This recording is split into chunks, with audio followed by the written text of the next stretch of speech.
Welcome to the video. I'm Robin Sealark, and today we're working on 22 animal bookmarks. These are going to be available as originals or imprinted versions on robinsealark.com. If you're interested, you can get them individually as a discounted bundle or in a complete 22-piece set. All you have to do is select your bundle, choose which animals you want, and add them to your cart. These, in addition to all other prints on my website, are now made in my home using a giclée printer, so you're going to receive them on hot press natural cotton-based paper, and they'll be printed using a 12 color gamut pigment-based ink. If you want to see more about our printer and how these were made, you can check it out at the end of the video, and I hope you enjoy. All printed bookmarks and other prints come signed. In second grade, I met a wonderful person who I'm still friends with today that just completed student teaching this year, and I helped out making custom bookmarks for all of the class. Got to work looking up all of their favorite animals and saved them so that I could streamline a process making these 22 animal bookmarks. I'm going to be sharing the process of each of them. This very first one ends up getting painted over a lot, but it taught me what works and what doesn't. So moving into the next two, I did a general wash, a color choice that went along with what animal I had planned for the bookmark, and I'll show you how I got the drawing on in a minute, but I went into work bringing out the highlights and then creating interesting surroundings for them. I wanted to come up with a style that had some realism as well as some looseness so that I could get a little playful, but each one would have its own character. This is the point at which I decided to cover up my first attempt at the turtle, and here is how I put on the image. I made a tracing of the different animals, and then I would put a layer of glue onto the bookmark. Then I used so many different methods. You could do it however you want to, but essentially you try to get out as much air as possible so it'll lay really flatly on the paper, get the edges completely adhered so it's not peeling off. You can do that by adding more glue on top. I used different tools to kind of push out any extra glue. This one was obviously a little bit risky. You have to finagle, be careful, figure out what works best for you, and that was me doing that. But I liked this composition better. I wanted to focus more on the animals close up because these are, I think, 2.5 by 8.5 inches. So I had a very limited space to highlight the key features or characteristics of the animals that I wanted to and come up with fitting compositions for that. How do you create an interesting little rectangular composition that can work with a variety of different animals? I do think I came up with a generalized format for the composition that I ended up liking, where I would feature one good image of the animal. Later with this turtle, I did end up working out the second turtle, but I played around with it a lot. I really tried to make it work before I was able to use this as kind of a prototype and learn what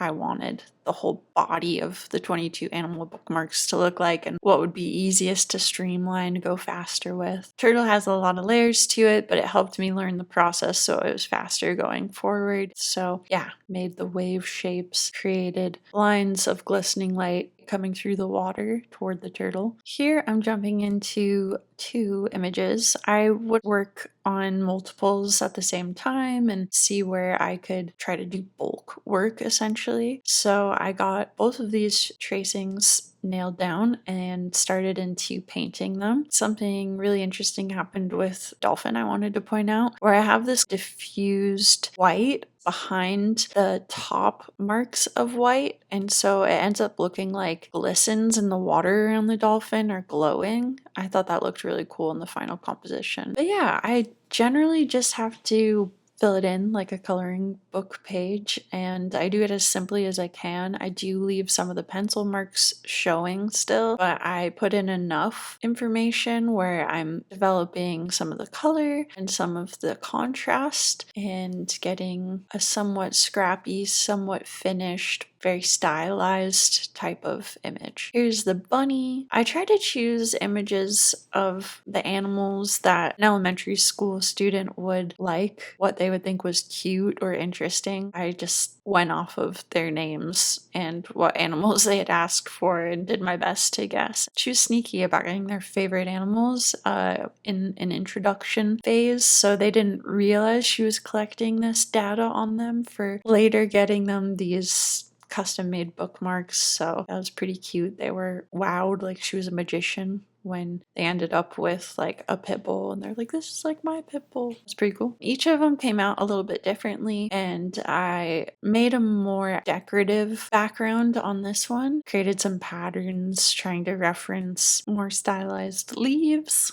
I felt like it stood out to me separate from some of the other ones because of that. Here's my chinchilla. Again, this is one where I kind of fudge a background because I am pulling from different images that I found online for these, but I'm also changing them and trying to create my own compositions, work it into the shape of the bookmark and make it something more artistic. I made up this surrounding for this chinchilla. I think originally this chinchilla had been in someone's kitchen. Now it's going to be in a flower field enclosed by some overarching blades of grass and tall flowers. You know, I don't really know where chinchillas are from. I should look that up. I wonder what their natural habitat is. I bet it's something dusty. I bet they like to roll in dirt. These are just guesses. What do you guys know about chinchillas? Next, I'm going on to an otter and a bulldog. An otter is kind of near and dear to me because I grew up with a nephew my same age and he was really into otters. So I always think about him when I think about otters. So when I was looking for references, I tried to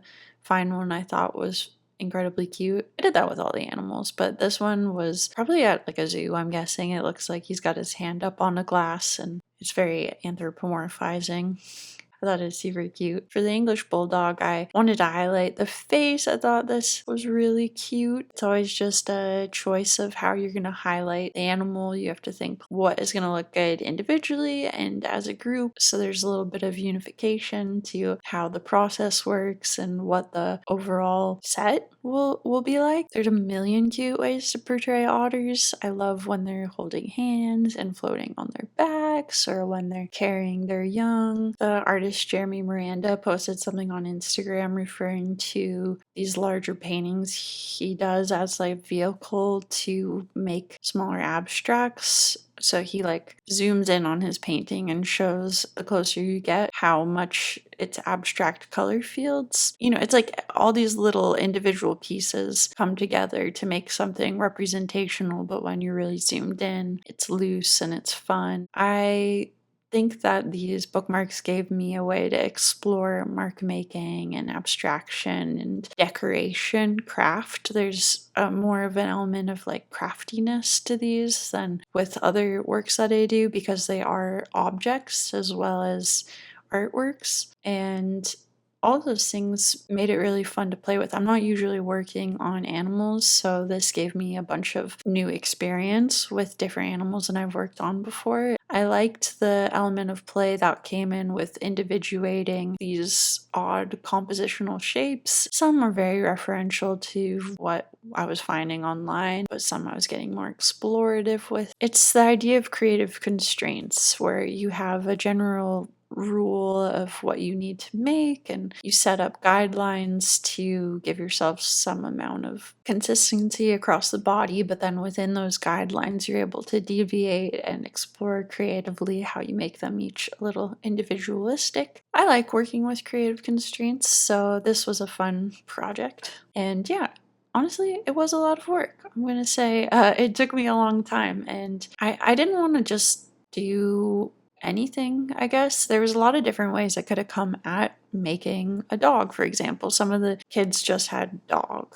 as their animal listed. So I had to make decisions in terms of what I thought would be fun or dynamic to paint. I really could have made this as difficult or easy as I wanted for myself, but I have specific aesthetics and ways I like working, so I did kind of give myself a decent amount of work by wanting to do realism with a bit of play. Like for instance with this, it was cool I got to bring in features of water, and I like working with landscape and water in general. So a way that I can incorporate other parts of my interests and make the piece something that I just like, even if it's not something I would normally be doing. That makes it more fulfilling as a process. And I had in mind that I didn't want to charge her that much for this, and I knew it was going to take me a lot of time, so we worked out where I have kept the originals and I'm going to be doing these reproductions of them to sell as prints. So if you have any interest, I'm going to have them listed for purchase in the description.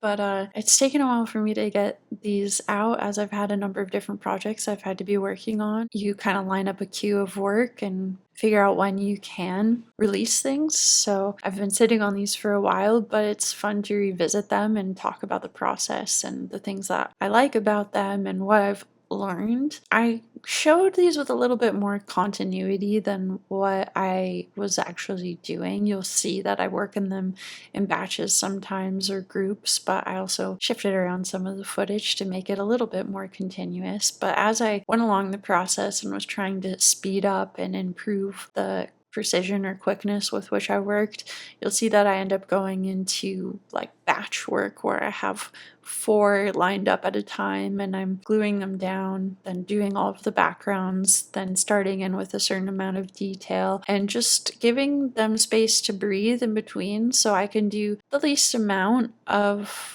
refinement while still getting it to a place that I like the look of it, because I wanted to keep sketchiness and pencil marks, and I like the idea of these bookmarks feeling like they have academic decisions going into them, but that they're still stylized and fun and meant for just being for kids and for being in books. It's good to think about your medium and what like the actual project is. So I had a fun time balancing academic application and then also just like having fun and knowing it's just like a bookmark. It's not that big of a deal. So here's a grouping of 3, and these ones I actually worked on during a live stream on Patreon. Was able to film from 2 angles, so I have my nice camera view, and then I also was on a Zoom call from another angle during this. I decided it would be kind of interesting to have a batch of them available in case I wanted to jump around, but it was only the course of an hour that I was streaming this, and then I think it might have inspired me to go forward doing multiples at once. So these ones I just prepped them all at the same time, and I like getting them to a certain finish and then letting myself decide when they're done. So pretty much all of the bookmarks, I didn't consider them finished until they were all finished, because I wanted to work on them individually and then look at them as a whole and see if they measured up to each other, if any was lacking, if one stood out in a way that I did or didn't like, and that kind of helped to inform the group. It's, fun. It's a series. It's individual pieces, but it's also a group. They're like a little blended family. A Noah's Ark, if you will. The most random animals all come together. Well, a lot of dogs. Dogs were definitely a favorite. It turns out elementary school kids like dogs. Go figure. I like dogs, so yeah. I guess when you talk about favorite animals, like there's animals that are cool, but it's probably likely people like favorite animals that they can spend time with, right? I guess as this random sampling would tell. No, it is kind of random. But some of them were into animals that were just, their pet, like their breed of dog or whatever. No one had a crocodile, so that one was definitely a wild card. Rhino, no one that I knew of has a rhino in her class, unless, who knows? Maybe they've got a cool backstory. I shouldn't be judging. Anyways, this is another grouping of 4. We've got 3 out of 4 of them being dogs again. The teacher has a beagle, that's the one on the far left, but we were not able to get an image of the exact dog. So luckily, apparently it looks kind of similar. I think I lucked out a couple times. I liked each of these as a color study within themselves. You respond to what the colors of the animal are and then think about what would be a cool palette to go alongside them. I would sometimes use the backing color choice, the wash color choice, to inform how the color harmony all came together. Because if you have an underpainting that's a little yellow green, it's gonna pop through different layers and you can have a cool tone to your image that precedes putting down the rest of your colors. I did a self-portrait in school once where I had done this yellowy green as a background color, and the teacher was interested in the way that the skin layered on top of it, because it's an old practice to sometimes do underpaintings of blue for skin, referencing the blue of our blood. And I don't know, you have a little bit of history of layers. It creates for interesting different shades. If you're not fully covering up your previous layers, you get colors punching through that make it all look toned interestingly and differently. I'm working on a wave right now that's got a background color of pink orange, and all the thin areas of white I've put down have that warm color popping through on the back of them, and it makes for the feeling that the water's at sunset to really resonate in an interesting way. So underpaintings can be great, and they worked out really well for this project as well. Here is the final original products. I'm going to show you what they look like one by one, and then we're going to go into the printing process, the cutting, and I'm going to show you a side-by-side of the originals versus the prints. I certainly have some favorites amongst these. I'm curious if you do as well, although overall I'm really happy with the variations in colors and how they appear as a set, and the ways that the prints came out. So off camera I did do photographing and editing, which I will not be showing, but I'm going to go into the rest of these printmaking.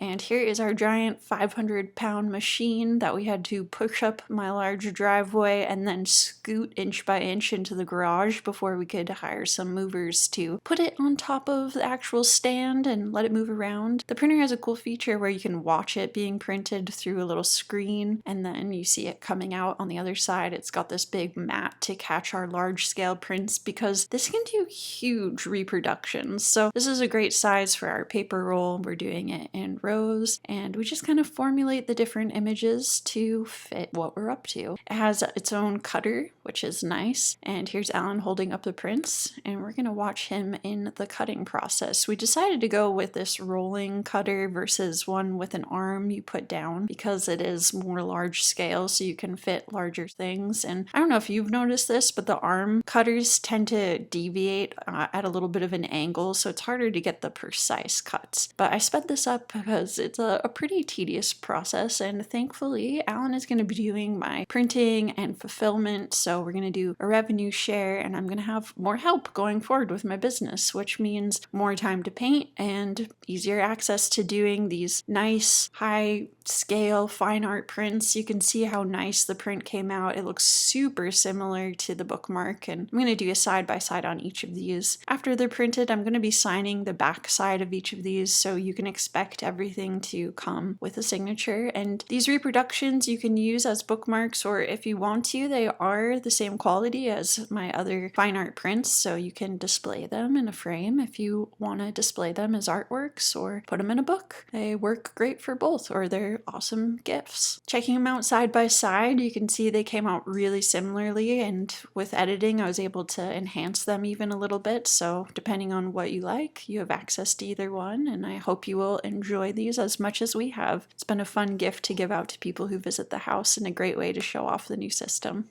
What a journey! Thank you for watching this video. I hope you guys will stick around my channel, see what we have coming up next. I'm going to be doing more print releases, limited editions, and much more with water. So if that's something that interests you, well, I'm going back to my beginnings. Now that we have this system pinned down, I think it'll be much easier for me to pump things out and bring them to you. You can check me out on Instagram and Patreon under Robin Sealark, and other than that, I'll see you in my next video. Bye!